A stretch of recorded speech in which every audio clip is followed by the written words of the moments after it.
Hi, this is Doug, and it's time for more family history. This time, however, we're going to be on the Bewley side of things, and I'm going to share information that's not necessarily based on documents that I found. A lot of it's based on things that I found on Ancestry.com. A lot of the information there is user driven, so it could be that someone knows whose parents, let's see, how do I say?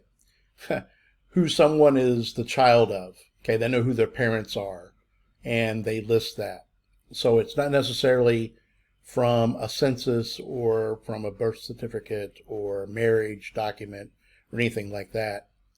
Sometimes it's from other people's trees that they put on Ancestry. So just know that not all the information I have has been verified or certified in that document kind of way. All right, but I do feel pretty confident that the information I have going back into the probably 1600s is pretty accurate.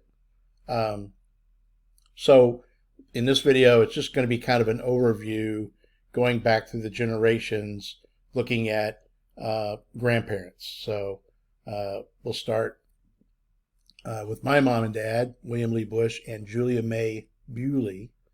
And then my mom's parents, Wilbur Carl and Gladys R. Barmore.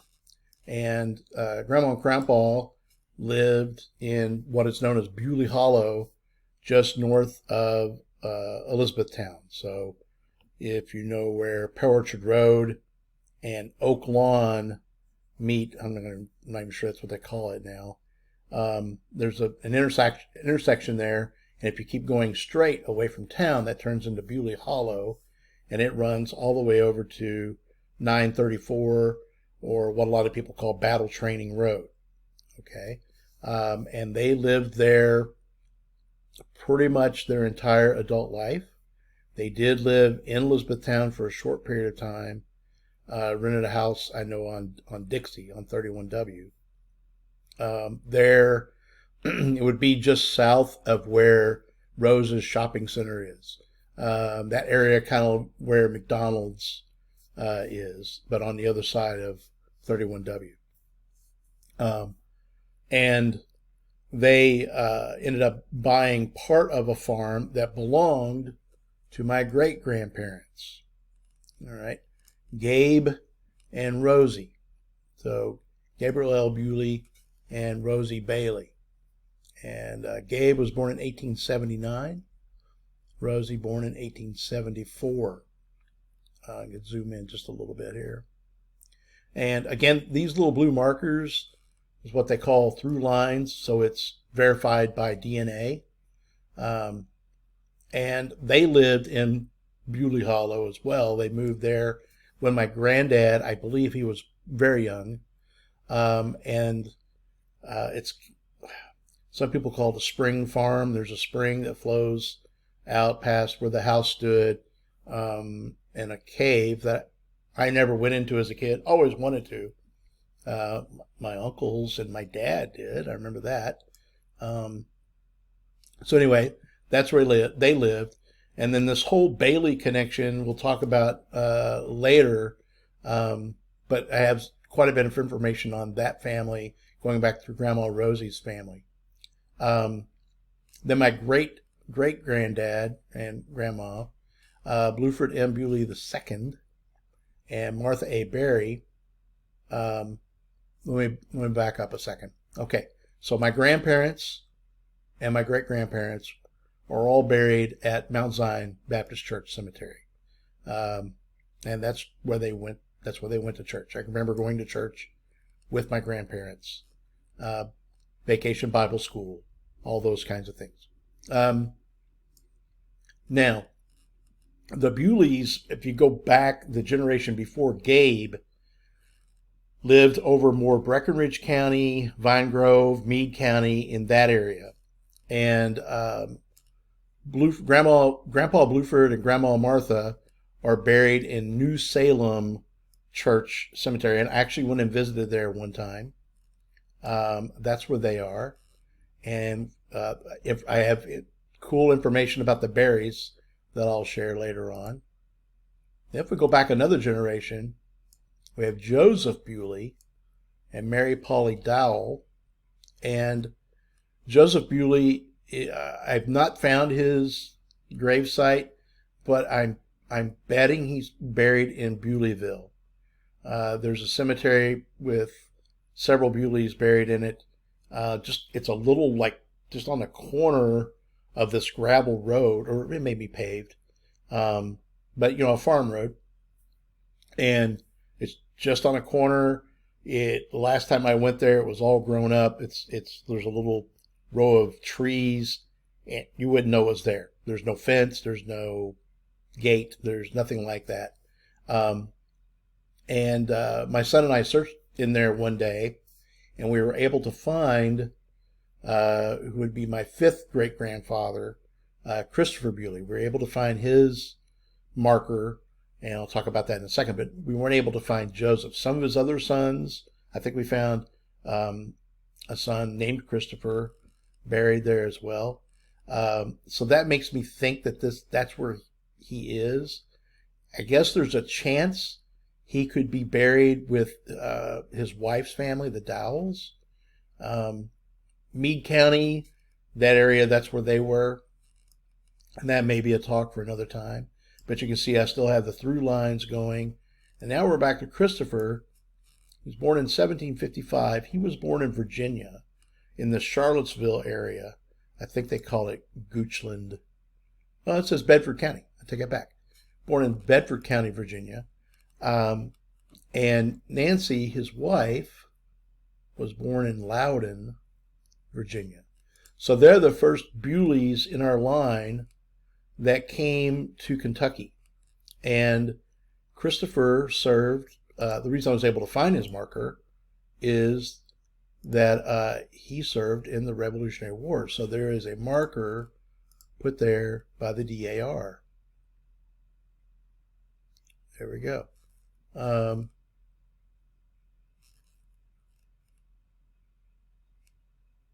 Does it have a year that they put the marker? No. 11th Virginia Regiment, Company Number 4, was where Grandpa Christopher served. It was a cool experience to find that marker that day that David and I were walking through the tall grass and everything.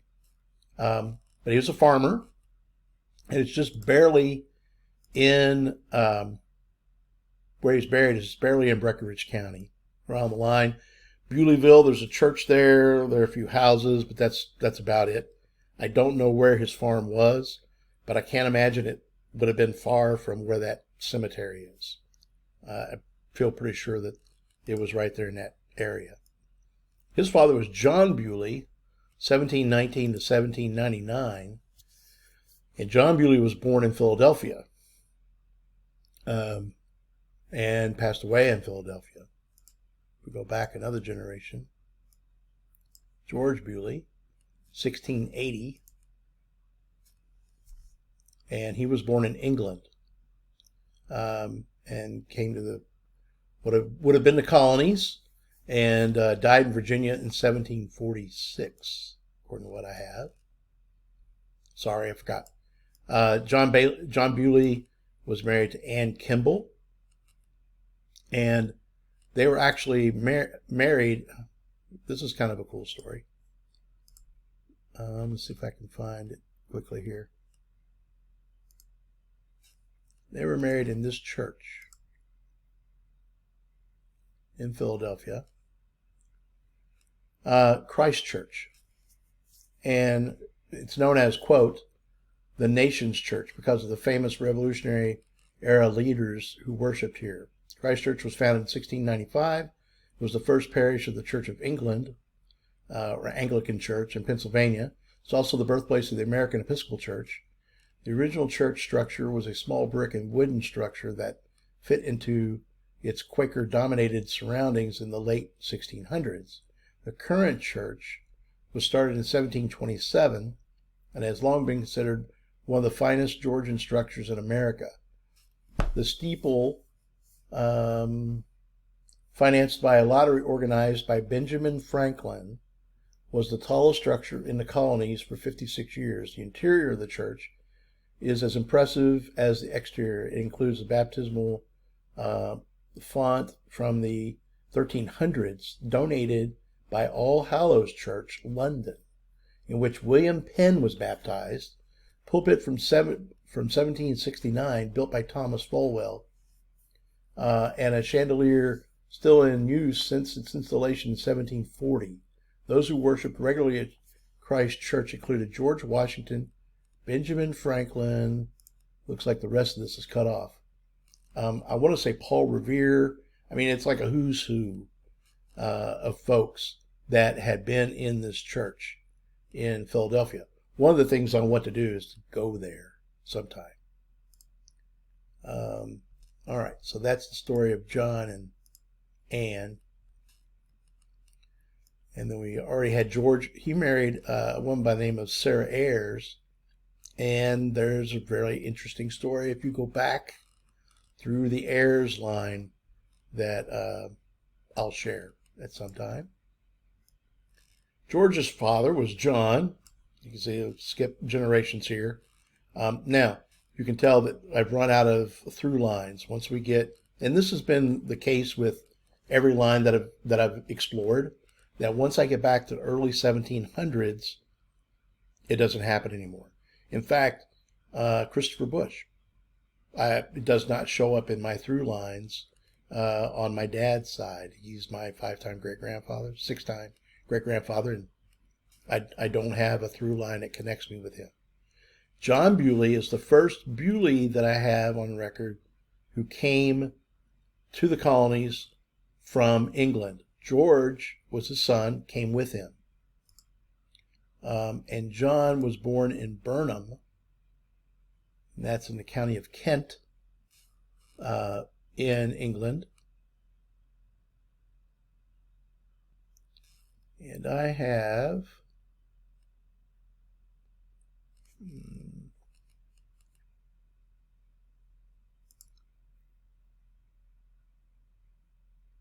Colonial Records of Pennsylvania, Minutes of the Provincial Council of Pennsylvania, Volume 1 through 10.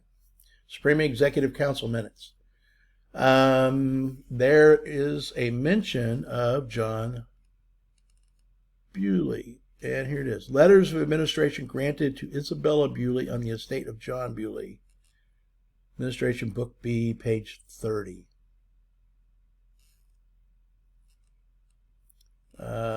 That's one thing. There's another judge guest conference with John Bewley, collector of Philadelphia, and the said John Bewley appearing in a full council administered the said oath.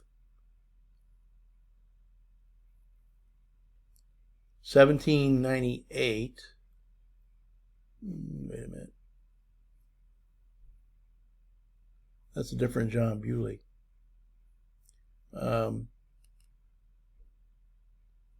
Several goods and merchandise were seized by John Bewley. So this John, this is actually the John that we're looking at's grandson. It mentions in this document. I have this connected to the wrong person, but he served in customs on the docks in Philadelphia. There's actually in the history of Philadelphia, I found it at one point where William Penn mentions John Bewley being a good man or something like that. Can't find fault with him or something. So kind of an interesting tidbit. So that's, I take it back. It's not this, I need to change that. This doesn't belong here. It actually belongs with his grandson. Let's see. This is notes. John Bewley was born about 1660 in Burnham, England. Died 1704. Married Isabella. Let's see. International marriage records. 1655 in England. England and Wales christening records. John Bewley, born about 1661. And his parents were Robert and Mary. Then there's some colonial records. Yeah. So this is what I have in that other document that should be with the other John Bewley. Okay. This is a picture of St. Mary's Church in Burnham.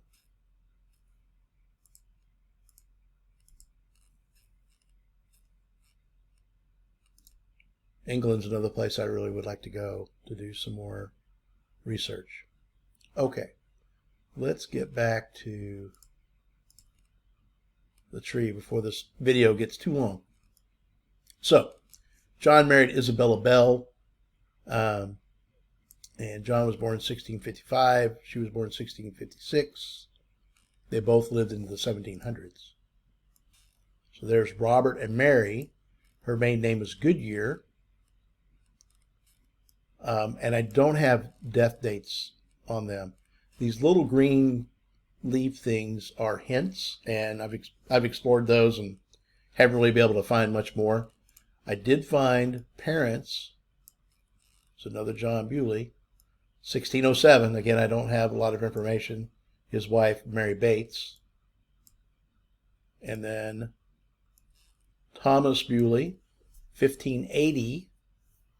1612, and that's the end of the line. Now, I have cousins that talk about Bewley being a French name, and there is evidence that Bewley is derived or could be derived from a French form of that name, and I think it's spelled Beaul. EIGH, something like that. And I could see that happening. I also feel like that it happened at a point in England that because they spoke French for a time there was a lot of French influence. However, I haven't found anything that links our family, our Bewleys, to France.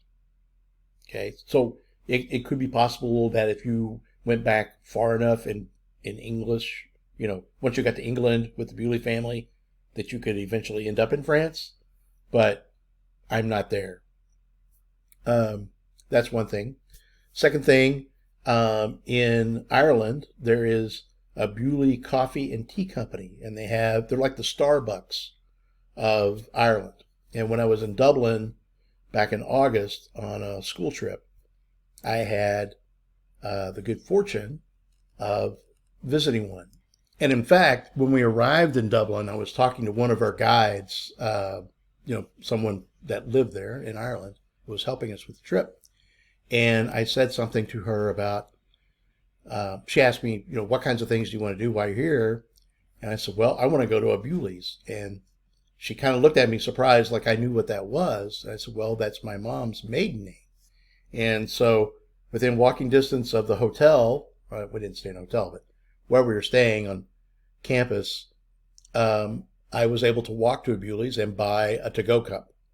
And believe it or not, this to-go cup, little plastic cup, cost me as much or almost as much as a wool hat that I bought while I was there in Dublin. But this was something I wanted something to bring back with me from a Bewley's store. You can order their products on Amazon, believe it or not. So a little plug for Bewley's. So that's kind of what I know about the line back through here. So if you look at this particular Thomas, he would be my 10th great grandfather. So that's way back. And again, I have documents with his name on them, but then trying to tie things and making sure that, it really verifies the connections, a little difficult that far back. I'm hoping at some point to be able to have the information available to me where I would be able to do that. But I found it very exciting to be able to go back that far in one of the families. I'm frustrated by the Bush side where it just stops with Grandpa Christopher, and it points to Holland or Germany or whatever you want to call that, and that's kind of all I have at this point. So anyway, that's an overview of the Bush or the Bewley family tree, and I'll pick 2 or 3 things to highlight through there for other videos. Thanks.